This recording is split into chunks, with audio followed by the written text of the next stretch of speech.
যখন নির্বাচন এগিয়ে আসে তখন নরেন্দ্র মোদী তিনি তার চুপ করে বসে থাকতে পারেন না, তাকে নির্বাচনে নেমে পড়তে হয়। প্র্যাকটিক্যালি ভারতবর্ষের প্রধানমন্ত্রী নরেন্দ্র মোদী 5 বছর ধরে নির্বাচন করেন। একটা নির্বাচন শেষ হলে আরেকটা নির্বাচনের জন্য তিনি ঝাঁপিয়ে পড়েন। কারণ বিজেপি দলে নরেন্দ্র মোদী ছাড়া আর নির্বাচনে জেতার মতো কোনো ব্যক্তির খোঁজ পাওয়া যায় না। বাংলায় নির্বাচনের মরশুম শুরু হতে চলেছে। নির্বাচনের মরশুম শুরু হলে মরশুমিরা যারা নির্বাচন শুরু হলে বাংলা কথা মনে পড়ে তাদের এখানে আসতে হবে এবং ধীরে ধীরে একটা কৃত্রিম যুদ্ধ হবে মোদি ভার্সেস দিদির। কৃত্রিম যুদ্ধ, এই যুদ্ধ আসল যুদ্ধ নয়, কৃত্রিম যুদ্ধ হবে মোদি আর দিদির। এই কৃত্রিম যুদ্ধের মধ্যে দিয়ে উভয় দল তাদের নিজেদের লাভ করবার চেষ্টা করবে। মাঝখান থেকে এই কৃত্রিম যুদ্ধের কারণে এই বাংলায় ধর্মনিরপেক্ষ শক্তি হিসাবে কংগ্রেসকে এবং সেই সঙ্গে বামেদের ক্ষতি সাধন হয়েছে।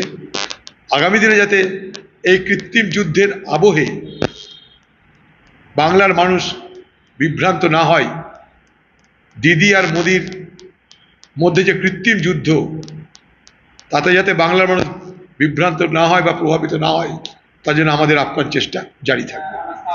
দেখুন, তৃণমূল দলের কাল যদি বলে পুলিশ যে আমরা জানি না, পরশু থেকে চুরমার হয়ে যাবে।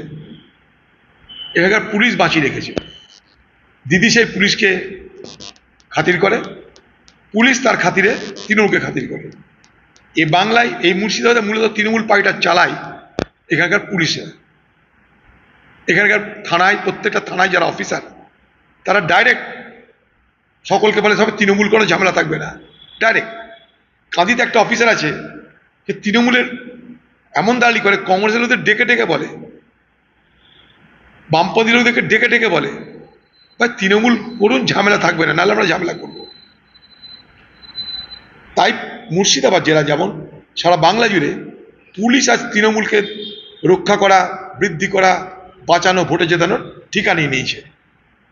তৃণমূল এবং পুলিশ, পুলিশ এবং তৃণমূলের মধ্যে বিভাজন রেখা ক্রমশ ধূসর হয়ে যাচ্ছে, মলিন হয়ে যাচ্ছে, স্পষ্টতা থাকছে না।